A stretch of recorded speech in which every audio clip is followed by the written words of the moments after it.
Hello நண்பர்களே, அனைவருக்கும் அழகான வணக்கம். காலம் பொன் போன்றது, கடமை கண் போன்றது அப்படின்னு சொல்லுவாங்கங்க. அப்படி ஒரு பொண்ணுக்கு இணையா சொல்லக்கூடிய ஒரு நேரத்தை நம்ம எப்படி பயன்படுத்தணுன்றது ரொம்பவே முக்கியமான விஷயங்க.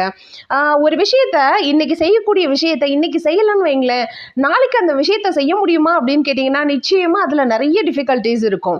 இன்னைக்கு ஒரு விஷயத்த செய்யணும்னு நம்ம முடிவு பண்ணி அந்த விஷயத்த இன்னைக்கே செஞ்சால் மட்டும்தான் அந்த நேரத்தை நம்மளால் காப்பாற்ற முடியும். நேரம் எவ்வளோ தூரம் நம்மக்கிட்ட இருக்கோ அவ்வளோ தூரம் நம்மளால் தெளிவாக நிறைய விஷயங்களை செய்ய முடியும். அப்படி இல்லாமல் இன்னைக்கு இல்லை நாளைக்கு பார்க்கலாம், நாளைக்கு இல்லை நேரம் கிடைக்கிறப்ப பார்க்கலாம் அப்படின்னா எந்த ஒரு விஷயத்துலையும் நம்மளால் முழு ஈடுபாடோடு செய்ய முடியாது. ஸோ நம்மளோட கடமைகளை நேரத்துக்கு தகுந்த மாதிரி நேரத்தோட நேரமாக நம்ம செஞ்சு முடித்தோன்னு வைங்களேன், அந்த நேரம் கூட இல்லை நமக்காக காத்து நிற்குங்க.